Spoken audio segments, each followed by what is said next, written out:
Greetings, Gilliam the Rogue here, once again, back with a build video, one of my personal favorites that I've spent a lot of time making in the past, and making sure that it survives every patch that ZeniMax throws at us. Of course, that is the Bloodletter build, an offensive 4-man primary tank build that I've made for the Nightblade exclusively that fits around offense, defense, healing, and immense sustain.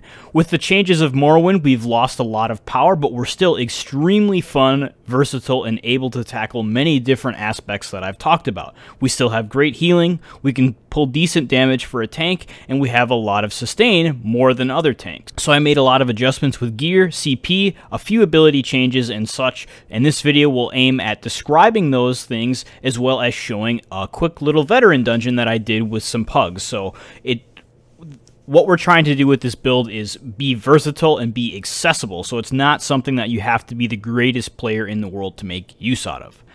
And as always, I would love to give a massive shout out to the people who help support me, enabling me through my Patreon, allowing me to stay afloat financially so I can focus on making content and giving back to the community instead of worrying about stuff.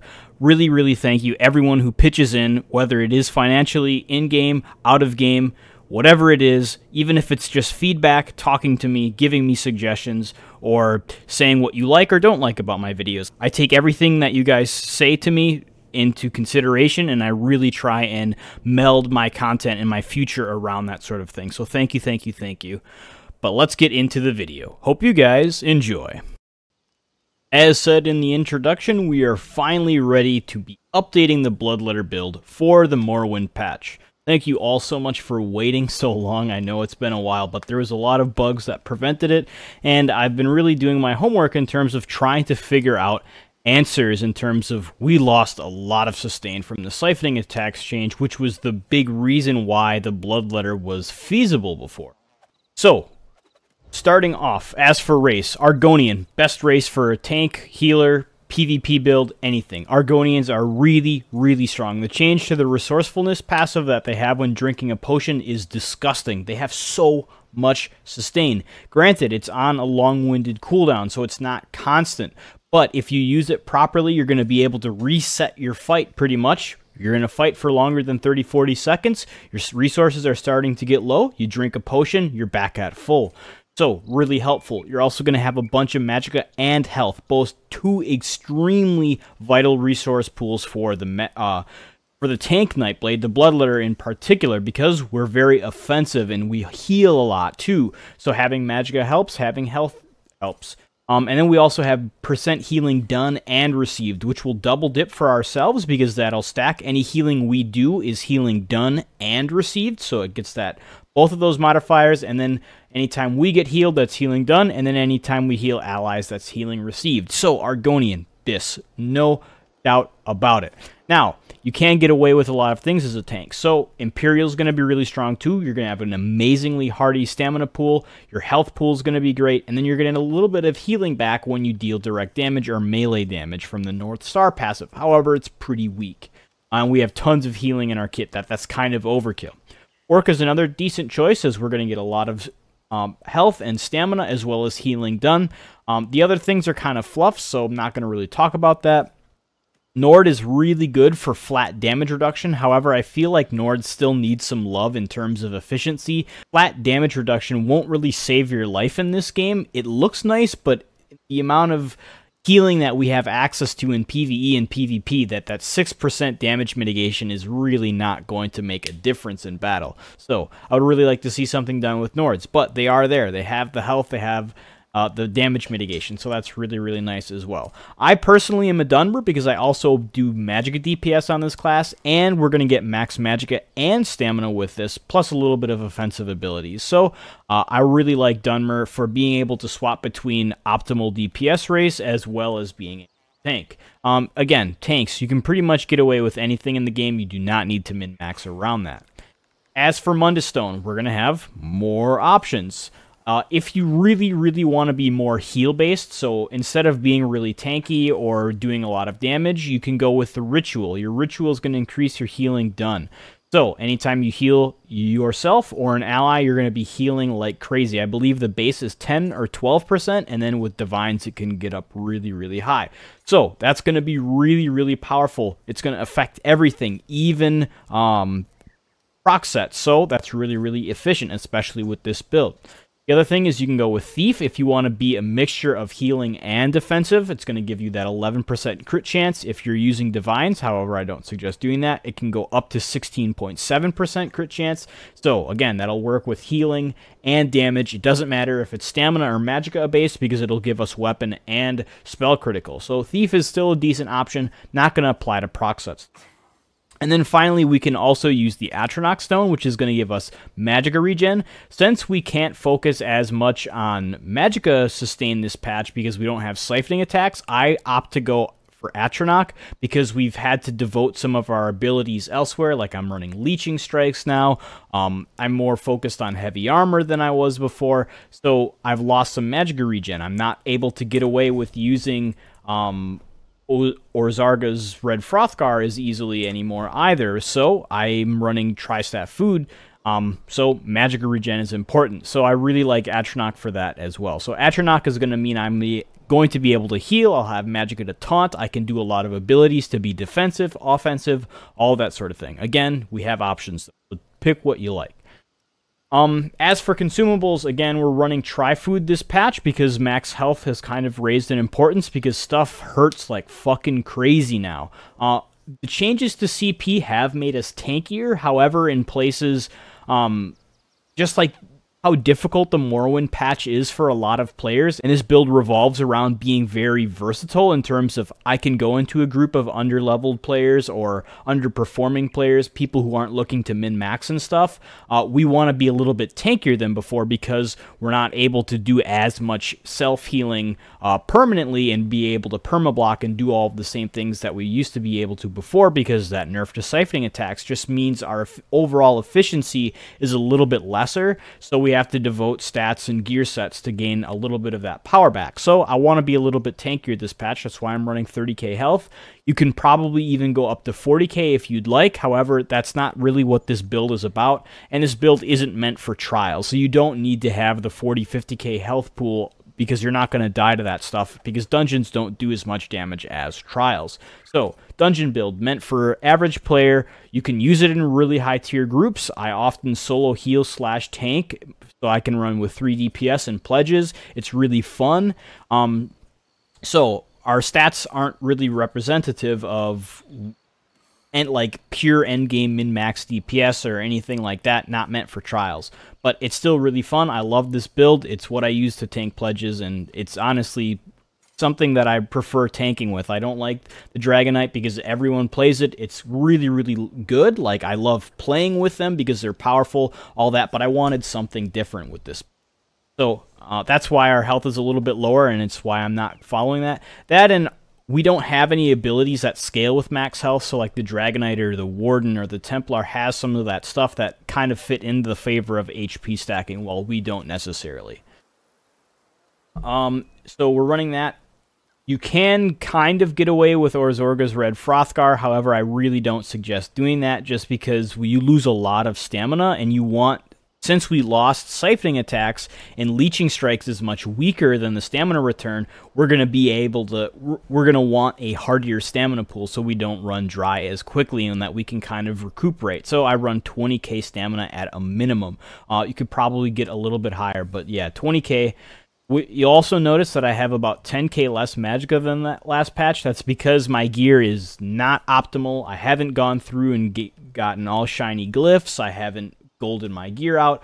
Some of it's blue, but that's the beauty of this build, is that we don't need to have perfect gear to make things work. We're very versatile and can tackle 4-man dungeons, veteran included, really, really efficiently because we still have a lot of healing that's going to get us through punishment. So don't look at these stats and be like, these are really good, how do I hit them? Or, oh, these are really bad, or anything like that. Don't ask, like, how do I reach these stats? Because you're going to be able to get away with a lot of different things. It doesn't really matter. Attribute points, again, it's more about hitting baselines. I want at least 20k stam, I want at least 20k magicka, and then I want at least 25 to 30k health. So that's what I'm doing right now with this attribute. Since I don't have hot triglyphs, I don't have gold gear, none of that stuff. I don't even have the perfect monster set weights and all that stuff. I just went with whatever allowed me to hit these baselines. And then for potions, you can get away with a lot of stuff. Tri-potions are going to be your best bet because it's going to give you a big influx of health, stamina, and magicka, and then you're going to get the magicka regen in form of major intellect, stamina regen, however rather redundant, in form of major endurance, and then the health regen from whatever that fucking buff is, which is kind of whatever. Usually what I do is I just use trash potions that drop on trash mobs. That's why I call them trash potions, because I want ultimate generation, so I'll drink these off cooldown, as well as stamina is our most difficult resource pool to manage this patch because losing Siphoning Attacks and Leeching Strikes isn't as good as it used to be in terms of resource management. So that's why I'm going to be using stamina potions no matter what. And again, tri-potions are ideal. You can also mix combinations to get cool buffs like Major Vitality if you'd like. However, I prefer Essence of Stamina. That covers pretty much all things for consumables. Again, really want tri-food. You can use Witch Mother's Brew. You can use Orzorga's if you can really get away with it. However, I prefer this for the extra stamina. Now we'll talk a little bit about gear. So our monster set piece is going to be very fluid. We have a lot of options. We can use Mighty Chuden, which got super buffed this patch. It gives 2640 spell resistance. If we open up a calculator quick and type that in terms of mitigation, each 660 points of resistance equals 1% mit. So we're gaining a flat 4% mitigation because it gives weapon or armor, physical and spell resistance. So 4% damage mitigation from a one piece for free. That's really strong. The other thing is we're permanently going to gain Major Ward and Resolve, which is another 8% damage mitigation. So with those two things alone, we're gaining 12% damage mitigation, which is pretty fucking strong. And we're getting a max health bonus. So Mighty Chuden is really strong. However, the Nightblade operates by having built-in Major Resolve and Ward. From our Shadow passive, it's called Shadow Barrier.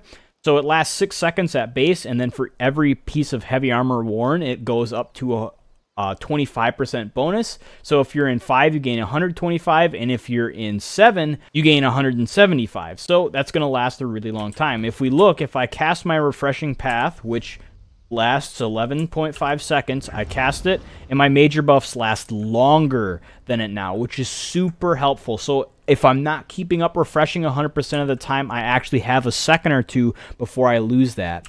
If I cast it, we see 14 seconds in terms of duration. I think it's a little bit shorter because it's a percent amp, so it's like 13.8 or something like that. But if you're wearing 7 heavy, then you can have it last even longer because Shades also will proc it, which lasts 20 seconds. So if you have 7 pieces of heavy armor, which is what I'm going to suggest for most players, if you're just at least casting Shadow Image once every 20 or refreshing once every like 10 to 15, you'll have Major Ward and Resolve permanently. So Mighty Chuden is kind of whatever. But again, Chuden is there as an option because it's very efficient in terms of stats it gives. The other option you have is Pirate Skeleton. It works the same way. That one piece set bonus is going to give us 4% damage mitigation across the board. And then we're also going to have a chance on being attacked to gain Major Protection. We're also going to get Major Defile, which kind of counters this build because we are all about healing instead of really being beefy. So I don't like it as much. However, it can be purged. So if you're running with a Templar or someone using the Purge ability from the support skill line, that can go away while retaining Major Protection. It's kind of fucking stupid, but whatever. It's an option. It's decent for tanks now because the proc chance is relatively high in terms of how many times we'll be getting hit. Next, we have Troll King, another decent setup. This is going to be really helpful for staying alive as well as helping your allies stay alive. Its one piece is Healing Done, so anytime you heal yourself or an ally, you'll get 2% bonus healing. Kind of whatever. It's very small. I don't like that, but it's free healing. And then the 2 piece is the real kicker. Anytime you heal an ally under 50% health, they get a massive fuck ton of health regen, and that can scale with percent amps like buffs, CP, and so on. And it cannot be mitigated, and it will heal through even heal reduction. So if you're using stuff, if you're getting major defiled, or you're in vamp form, or whatever it is, it will be different because health regen cannot be mitigated. So that's a really nice setup as well, and it has no ICD, it has no target cap, it goes on anyone who you heal under 50%. That's really, really strong. And then those, again, as a tank, you have a lot of options. So Lord Warden is great, Bloodspawn is great, all those things. Bloodspawn, if you're all about generating ultimate, which the Bloodletter is very good at. And then if you're like a person like me who likes to go with players who are not necessarily the best in the world, like I love doing random group finder and then helping people through dungeons, so I like Malabeth because Malabeth is going to give me max health, and it's going to give me a butt ton of healing that also gives me major vitality, which allows me to heal even more. When Malabeth procs, you are not dying no matter what, so it's really, really strong. However, in boss fights with just one target, it's not going to be that great, so you can swap to Troll King, Chuden, Lord Warden, Bloodspawn, doesn't matter. You have fucking options. That's what's so great about the Bloodletter and just tanking in ESO in general, is we have options. Our main 5-piece, still, Bahara's Curse. This set is disgustingly overpowered in terms of tanking. Now, we're going to have a 2 through 4 piece that gives max health, stamina, and magicka. We're also going to reduce your damage taken from environmental traps. Most players laugh at this and say, why does this exist in the game? However, in Trials, and I'm not 100% sure, but I'm pretty sure Dungeons as well, ever since Maw of Lorkhaj came out and the Thieves Guild came out, ground AoEs are considered environmental traps. So things like negates from Sun Eaters, like poison clouds on the ground, anything like that. In Trials, 100% sure, not sure about Dungeons, you get 40% damage mitigation. You will not die standing in red as a tank. So Bahara's Curse is fucking nuts in terms of damage mitigation. It gives us more mitigation than anything in the game, allowing us to stay alive through really harsh punishments. And there are a lot of mechanics these days that are very punishing that we can't necessarily escape from as a tank because we don't have speed, we can't dodge roll, our resources are very important, or they're just so large they're not meant to be dodged. So that's really, really helpful in terms of staying alive. The other kicker is the 5-piece is still disgustingly strong. 25% chance when you deal damage, which this build is doing a lot of damage or a lot of damaging attacks, you're going to be able to snare an enemy for 5 seconds. It's going to be a little blue circle. Here, we'll just demonstrate here. It's going to deal damage, and for every tick of damage it deals, it's going to heal us as well. So for more enemies standing inside, more healing we get. If we look here, the tooltip is 100% of the damage done. It's 1,036 magic damage. It can't crit. The damage works off of magic, so that means it'll use spell penetration. So if you're using Sharpen, that kind of helps heal it a little bit more. And then the heal itself is affected by percent amps, like healing done or received. So it can heal more than the damage it's dealing. So that's really, really great about Bahara's Curse. I can literally just have this proc in a group of enemies and it can heal me through most of their damage. So it's really, really great in terms of keeping us alive and giving us fuck tons of damage mitigation from that 4-piece in some encounters. And then for jewelry. Jewelry, we have 2 sets that I really, really like. However, we have a lot of sets. My personal favorite is Alteration Mastery. It's a PvP set. It reduces cost of all abilities, so stamina, magicka, health, block, dodge roll, sprint, ultimates, doesn't matter. It reduces everything. That's why this set is so amazing. 6% block cost reduction is nothing to laugh at. That's really strong.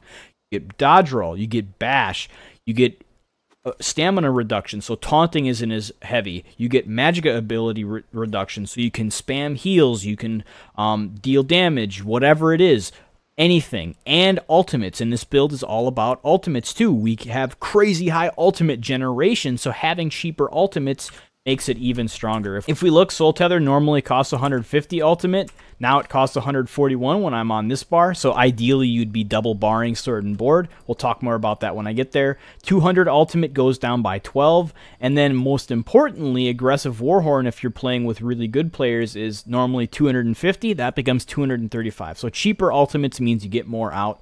You can stay alive really long with Bolstering Darkness. You can have damage and healing from Soul Tether. So cheaper ultimates, everyone's happy.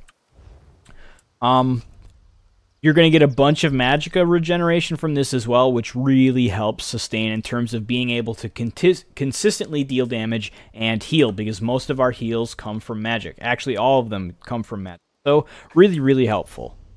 The other set that I really like here is Bloodthorn. Bloodthorn is whenever you deal direct damage, which we have almost exclusively, you restore 637 Magicka and Stamina at purple. So at gold, I think this is 650 Magicka and Stamina. With a 5-second internal cooldown. Again, it's going to have Magicka recovery on it as well, helping us with sustain. It's really, really nice.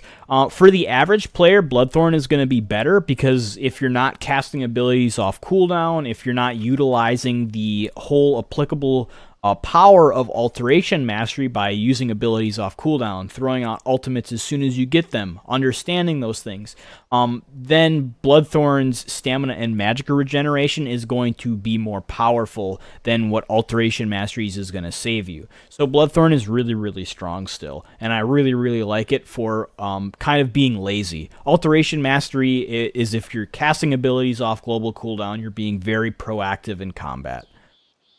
Other sets that we have access to, Black Rose did get nerfed, and Constitution did get nerfed. However, if you're still using 7 pieces of heavy armor, Black Rose is still going to restore a lot of resources. So I have all of the lists of the stuff that I was looking at. So Black Rose gives 265 bonus Magicka and Stamina every 4 seconds in terms of if you're wearing 7 pieces of heavy armor, that 35% bonus. So that comes out to about 66 Magicka and Stamina every second.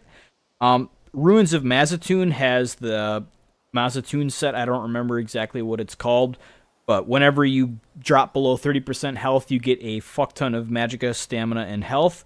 It has a 45-second cooldown. It's pretty much a tri-potion, and that comes out at about 133 Magicka and Stamina per second when you break it down, if it's proccing off cooldown and stuff. Bloodthorn is 660 at gold, and that's Stamina and Magicka with a 5-second cooldown, so that comes out to 132 Magicka and Stamina per second. Desert Rose is another really strong set, which is 15% chance when taking damage to restore 2,408 Magicka, which comes out to about 90 Magicka per second times the amount of enemies hitting you. It does have a 1-second cooldown. It does have a proc chance, so that's hard to kind of equate because RNG is really finicky. But the other issue about Desert Rose is you're not going to be getting stamina back, so it's not as keeping us in the fight in terms of that. You'd have to heavy attack a lot more, be dropping block, that sort of thing. And then there's also Sabrain, which works very similarly, blocking any elemental damage, so magic, fire, ice, all that stuff. Restores 860 Magicka, can happen 1 time per second. So if blocking constant damage, that's 860 Magicka a second. That's nothing.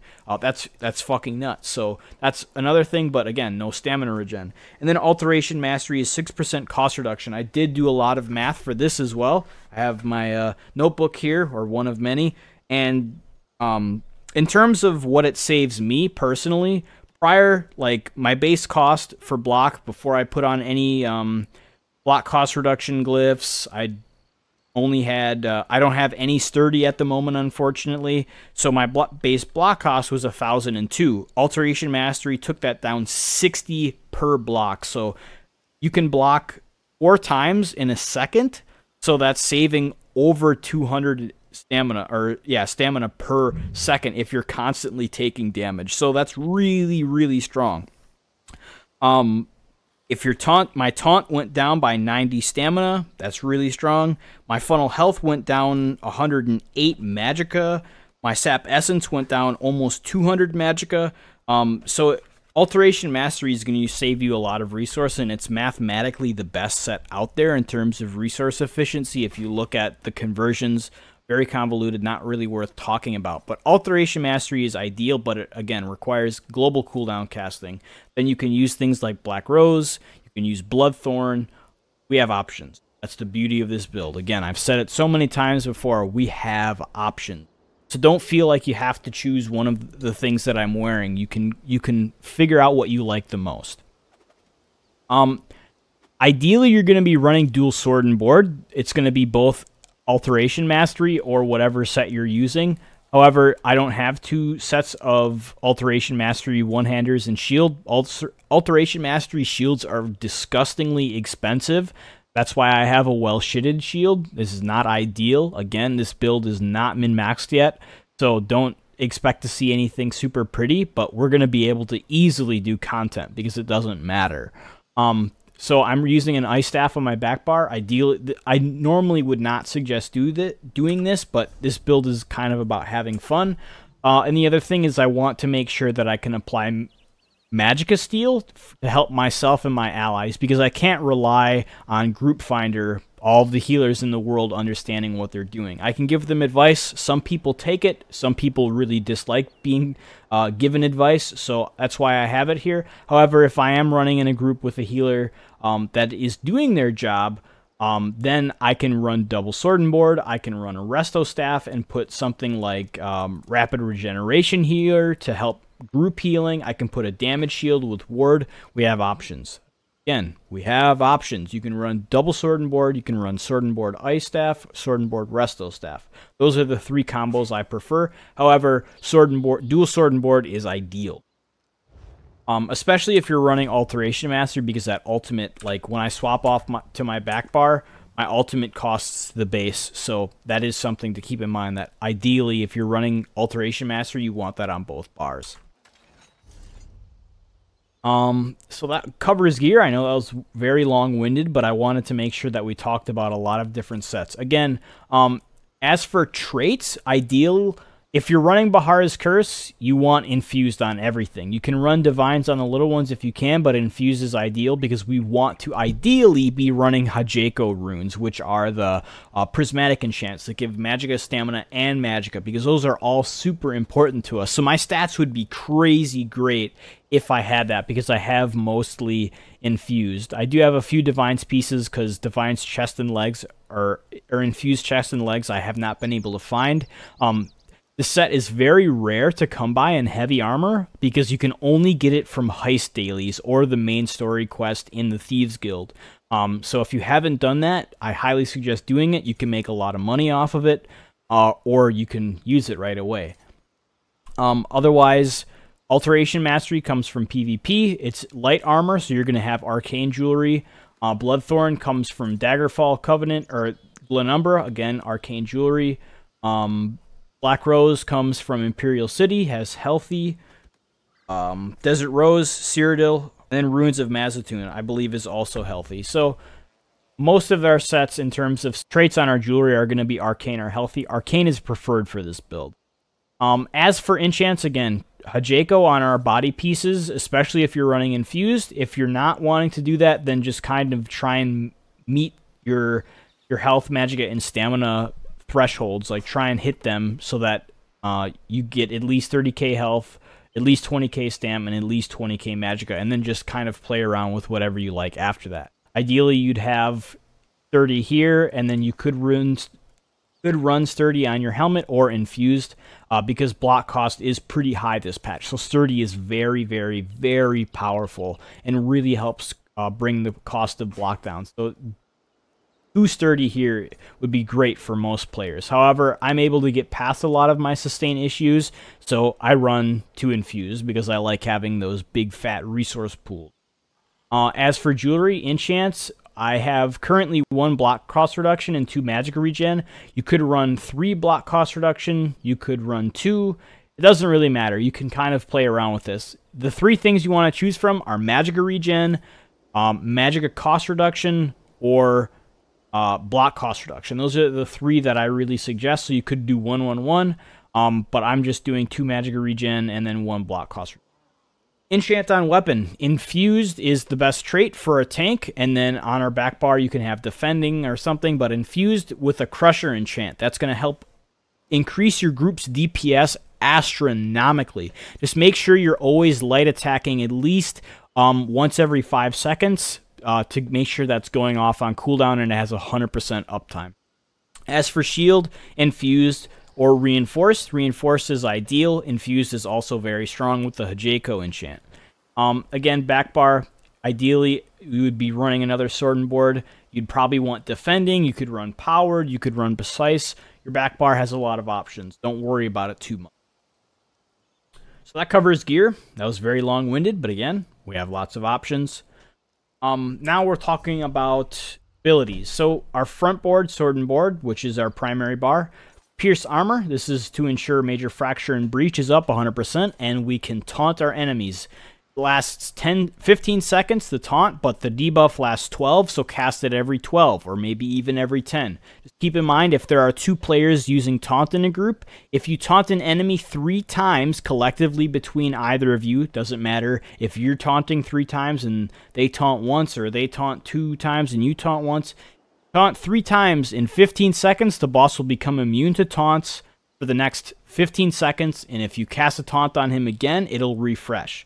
So, make sure you're not over-taunting. But if you're solo, go ham. You just press it over and over again if you want. Next is funnel health. You can take the other morph for some additional self-healing in form of minor vitality. However, again, this is about helping average players. This is a really, really flexible, versatile, fun build. So I like taking funnel health to heal 1 additional ally. Next is Sap Essence, a big fat AoE, damage and heal. It'll get stronger on healing for every enemy you hit, up to 6 enemies, which is 120% bonus healing. So that's very, very powerful. And then it also gives major brutality and sorcery, helping us our damage and healing from our abilities get even more powerful. Funnel health operates as a heal over time. Do not spam cast funnel health over Sap Essence. Sap costs more. Funnel doesn't cost as much, but usually what I do is I cast funnel once or twice. I look for it to crit. If it crits, I let the hot run, and then I spam Sap Essence, or I kind of just hold block. So funnel health, if you recast it, it'll refresh, but if you don't, it'll heal you every 2 seconds, and then you can cast or combine that with Sap Essence and just really, really pump out crazy healing.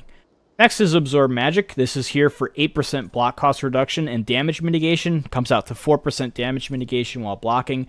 Also, if you block magic damage or a spell projectile with this ability, so it has to be a spell projectile, so magic damage or any elemental damage, and it's ranged, you will get 18% of your health back instantly. You won't take damage. It'll absorb up to 15,000 damage, which is very, very high, and then heal you for 18% of your health. So if you're doing a fight with a boss that does a lot of range attacks, such as Lord Warden, you can literally keep yourself up forever with Absorb Magicka. I've done it. I've soloed bosses because of this ability. It's great. Next is Leeching Strikes, our only form of stamina management as for abilities. It's also going to heal us on Weaving, so that's very, very strong. We are going to be trying to drop block and light attack every time we cast an ability. This is a very difficult thing to do, especially for most tanks, but it's very, very powerful, and it's crucial in helping this Bloodletter build be able to retain more stamina. So if I cast this ability here, if I hold block and then drop it for a second, I just tap my light click button and boom, I can instantly block. So I'm dropping block for a fraction of a second. So that means we're vulnerable from heavy attacks for about 0.25 seconds.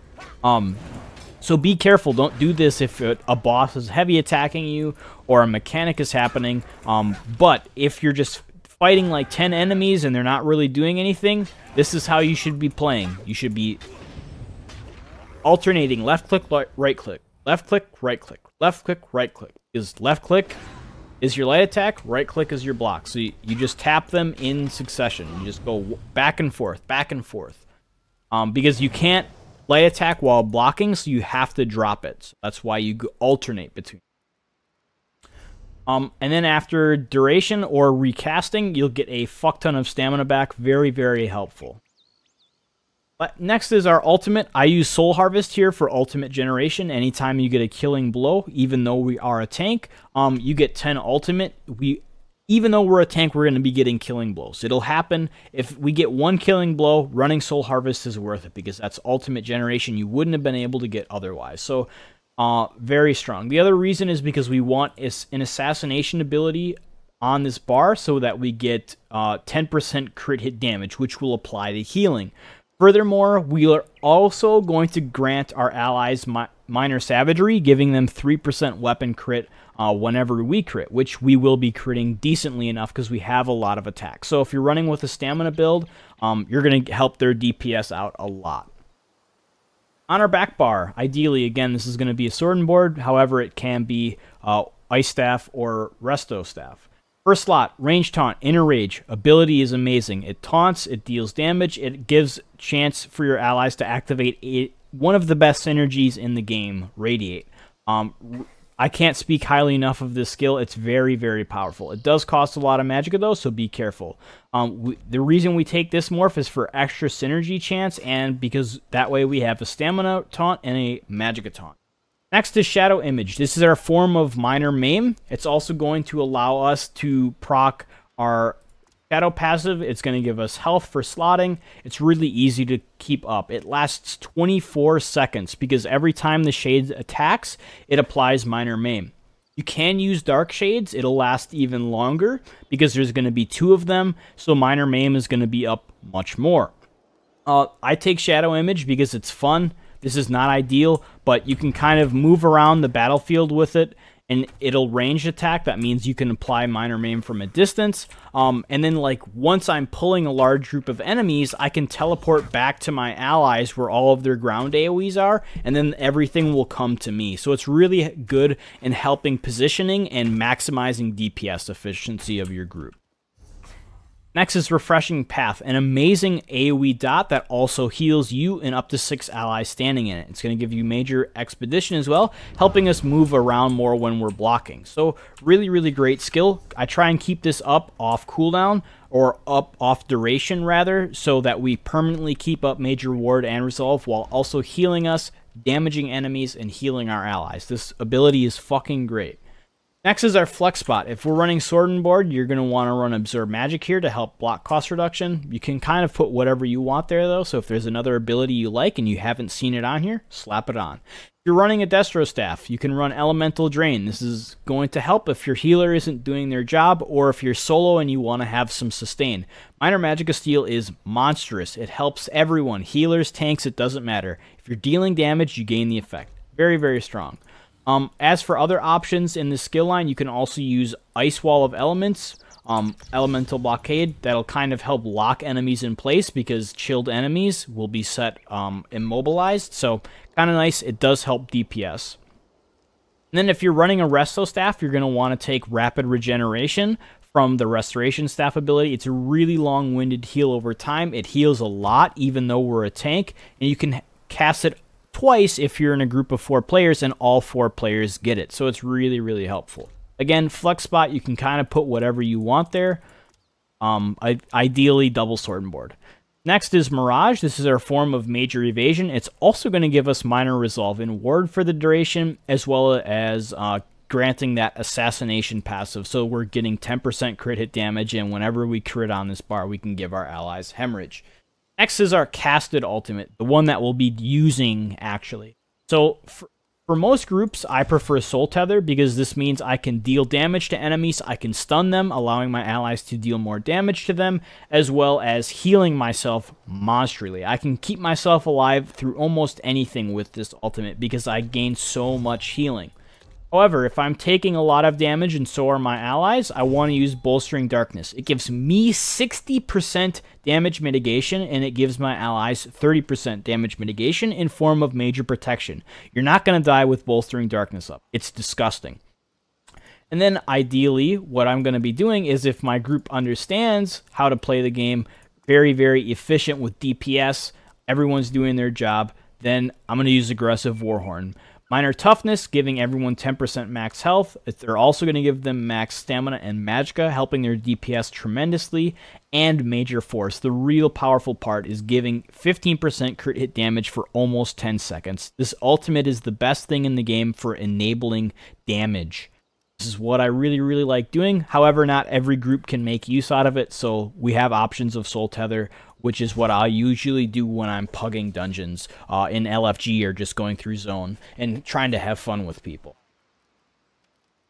So that covers everything for that. We've covered pretty much everything, and now we'll finally look at CP. As for Red Tree, always spend 49 Hardy and 49 Elemental Defender first. No matter what build it is, spend those points first. After you have them committed, hit commit, the F key, whatever it is, and then start filling in your stuff elsewhere. I really like 61 Ironclad because most of the damage we're going to be taking is direct damage as a tank. We will be taking damage from damage over time, so Thick Skin is great too. Expert Defender also really helps because bosses, their basic attacks are considered light and heavy attacks, so that helps us be much tankier. Quick Recovery for extra healing received, meaning anytime we heal ourselves we get it, or when we get healed from an ally. Bastion, this is really not important. This does help absorb magic a little bit, or if you're using Barrier, the ultimate, you can make use out of that as well. Again, treat this more as a 5 free points. This is just what I had from my Magic Knight. As for CP in the Green Tree, 61 Shadow Ward, 21% block cost reduction. This is vital. You really want this to help reduce the cost of block. 11 in the Tumbling, because we will have to dodge roll occasionally, get 5% cost reduction. 49 Tenacity means anytime we heavy attack, 11% more magicka or stamina depending on what we're using. So if we're using a staff, luckily we do get to generate magicka back instead of just having stamina. Arcanist for 11% magicka regen. We have nothing in the Mooncap because we're not going to be making much use out of stamina recovery. Next we have 14 in the Bashing Focus. The reason why we do this is that in terms of who should be bashing, a tank should be bashing, because we're always looking at our enemies. Let your DPS. Anyone can bash in the game. It's very helpful when they do, but as a tank, you have a lot of cost reduction to it. It does damage for you, so that's why I take 9% here. 3 into Sprinter, don't really need this. You can put these points elsewhere, but I do sprint around as a tank sometimes to help positioning better, so 2% cost. And then as a tank, we're not going to be getting stunned terribly much because we will be blocking, but there are some mechanics in the game that ignore block and will CC you, so I take 10% cost reduction so that I can kind of brush off or that really high stamina cost. And then next is Blue Tree. We're going to go 49 Blessed for 11% healing done. This will apply to ourselves or our allies. 7 Spell Erosion, kind of whatever. It just helps our damage from Funnel Health and Bahara's Curse heal us more because those are based on damage dealt. Same thing with Elemental Expert, 11% Fire, Frost, Shock, Magic damage. That means Funnel Health is going to heal us more because it's going to deal more damage. Same with Bahara's Curse. And then Elfborn to increase the damage and healing done of our critical strikes. So Funnel Health, Twisting Path, Sap Essence, Soul Tether, all these things, whenever they crit, 21% additional healing or damage. 44 Master at Arms. This is mainly to help buffer up Funnel Health's healing because that's considered direct damage. And if you really want, you could take some points out of Master at Arms and pump up Thaumaturge to help the damage of Refreshing Path, as well as helping Bahara's Curse deal more damage, which in effectiveness will make it heal more. So that covers everything. We talked about gear, we talked about abilities, we talked about CP, everything. Now we're going to look at a dungeon. I'm going to go into a random dungeon and then kind of demonstrate my decision making with the class as a whole. So I'm going to mute myself and then talk over it after the thing is said and done. So here we are, loading into Veteran Spindle Clutch 1. This is just a daily LFG, so these are players I've never met, don't know their CP levels, not really expecting anything. I'm going to go into this trying to be as self-sufficient as possible while also providing utility to my group in forms of healing so that my tank, or so that my healer can focus on DPS. So I immediately run in, I buffed up before doing so, and I Soul Tether to get all of the adds in the area stunned so that my DPS can AoE them down instead of worrying about running around like little headless chickens and killing stuff. So I keep everything taunted with I can, I do heavy attacks to get my sustain, and I'm kind of just managing buffs. A lot of the Bloodletter comes down to keeping up buffs, which is kind of how any tank in ESO works. Run into a group, make sure you're buffed up prior, and then start placing taunts on all of the enemies that you're worried that are going to do too much damage. And remember that in Morrowind, it's not important to have aggro on everything, it's just important to have aggro on the stuff that hurts your DPS the most. So getting the elites, getting the things that heavy attack, make sure those are off of your healer and your DPS so that they can focus on damage instead of staying alive. Then once you have aggro on everything, you start giving buffs. So place on your refreshing path to heal ourselves. Put on Ellie Drain if you need to. Make sure your blur is up. Make sure your puncture is up so that you get that 10% extra damage for you and your team. And then just start spamming Sap Essence. Have funnel health rolling to allow your healer to stay more offensive than defensive. Here we are at the first boss, a really easy thing. Since I already have most of my buffs rolling, I'm just going to focus on casting things like Sap Essence, reapplying when I need to, and letting my sustain come back naturally. I don't have much of a way to allow my magic to come back in bursts, other than heavy attacking with an Ice Staff, which is not optimal. Ideally, I'd be running a Sword and Board, but I can heavy attack with that, or just allowing my regen to tick. If we see, my regen comes very, very quickly. So I have like about 1800 magic regen, which happens every 2 seconds. So if I wait 2 or 4 seconds, I'm immediately getting ready to do another Sap Essence or so. Coming into a trash pack, make sure my buffs are up as I'm coming in, weave Puncture on all of these adds, apply Leeching Strikes, and then Sap Essence to get some heals and damage out. So I do have a healer running shards here, but I don't really need them, luckily, because I have a lot of sustain from stamina from Leeching Strikes, and I can heavy attack because we're not taking a lot of damage. And that's the really nice thing about dungeons in general, is that outside of a few encounters that you're going to be running in, you can drop block for a second or two, getting that stamina back, as well as heavy attacking to get even more resources back. Because in heavy armor, we get that extra passive where whenever you fully charge heavy attack, you get 25% more of your resources back. If you're using tenacity, that's another 10 to 12%. So resources are never really a problem with tanking in Morrowind, especially for the Nightblade tank, because we have so much of it in our kit, as well as the gear set that we've chosen. So here we have another boss. I'm going to make sure that I apply my Puncture buff and apply that Crusher enchant when I do so.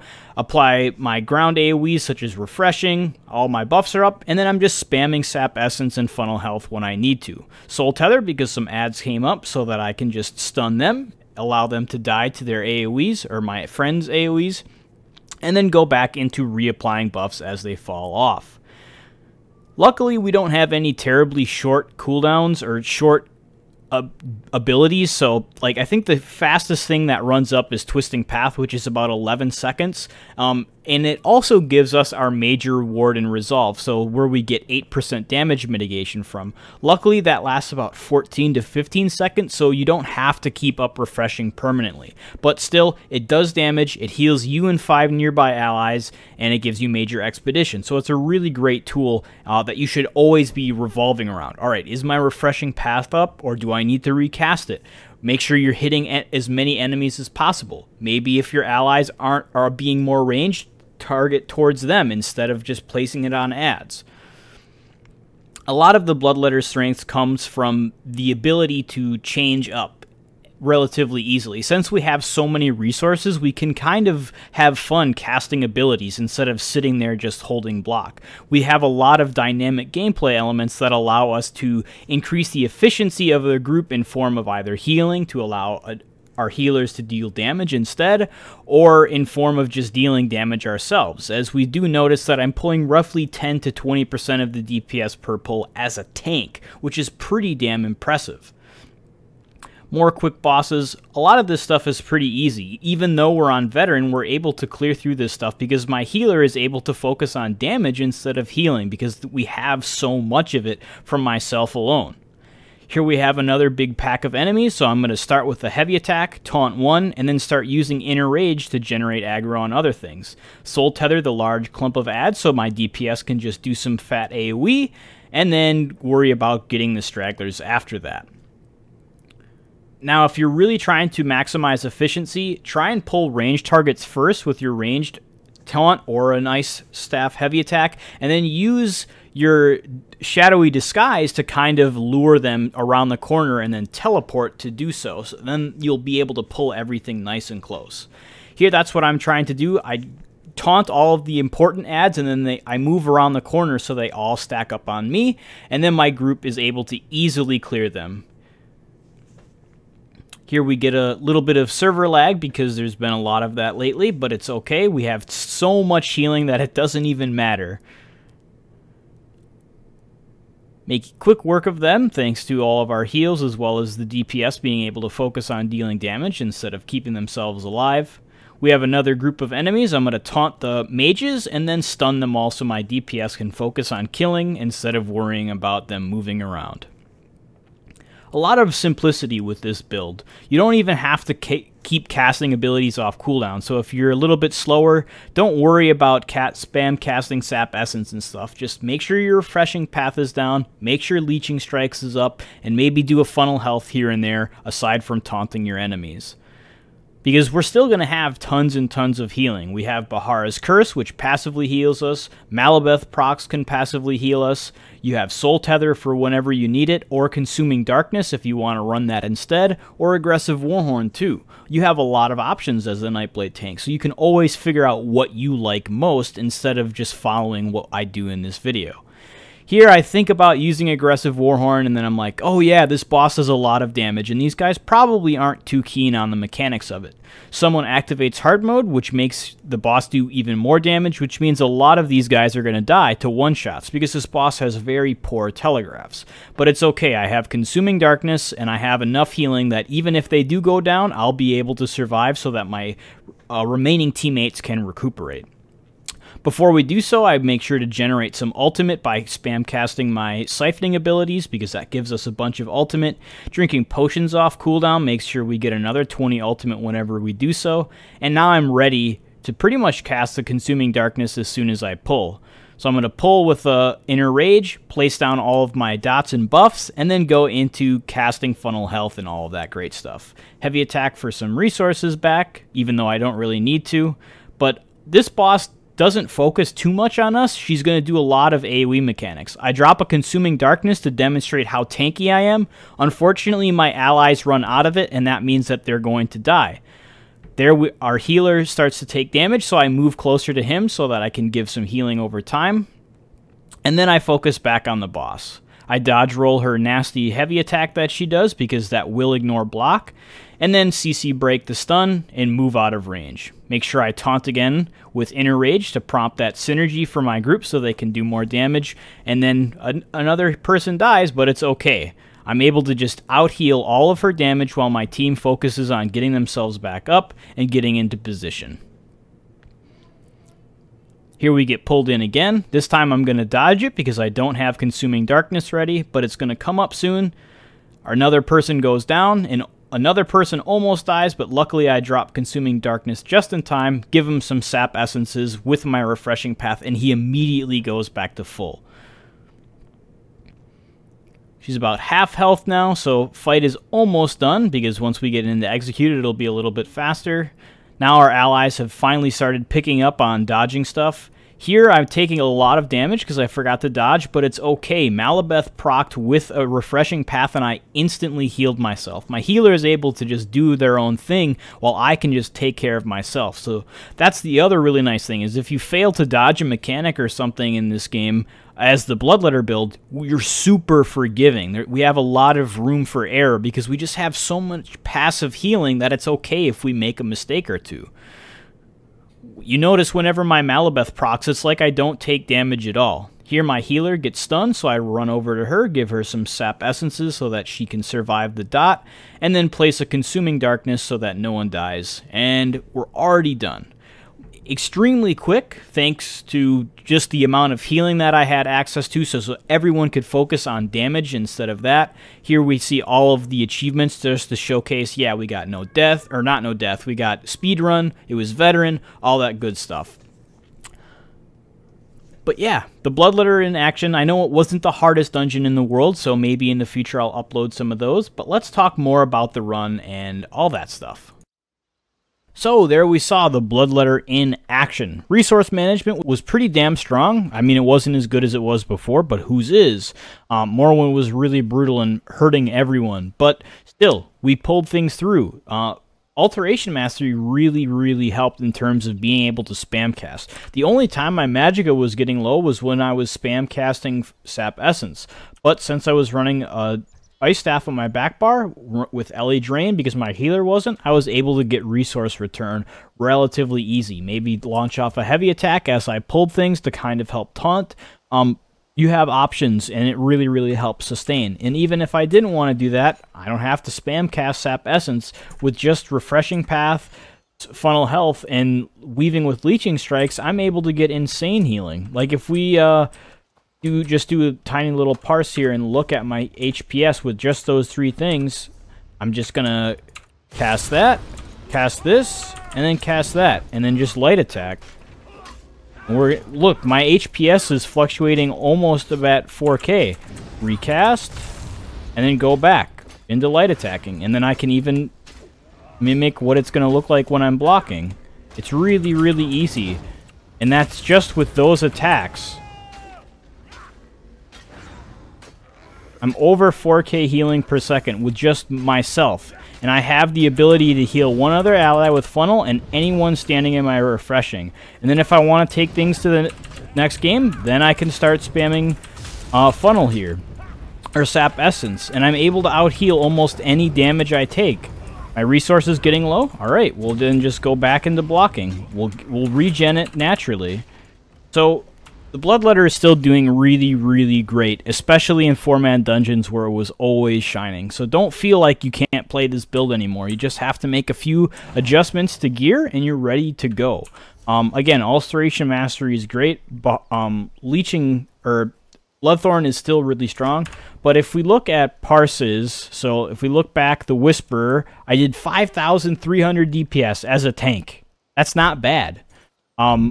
My healing, take a look at that. 6,363 HPS. I wasn't really worried about healing my allies unless my healer needed a few Sap Essences. Debuffs, I had Major Fracture and Breach up 91%, 94%. I was able to keep things under control. Taunt was up 100%. My resource return is insane. Base regen 728 while I'm still just spam casting Sap, Funnel, Refreshing Path, all those things. And if we look at healing done, Refreshing Path, most important heal. Funnel Health, still very strong. Siphoning Strikes, very strong. Bahara's Curse, a proc set, just an item set, on a single target fight, pulled 900 DPS and 900 HPS. It says DPS, but it's HPS, because that's what I'm looking at right now. So almost 1,000 heals per second from a single proc set. So if that multiplies by how many enemies are standing in it. So it's really strong still. So yeah, we have a lot of great options as a Magicka build. Bahara's Curse, second in damage. Funnel Health was first. Path of Darkness, second. If we look at an AoE parse where I have lots of stuff, Funnel or Sap Essence really strong. Path of Darkness really strong.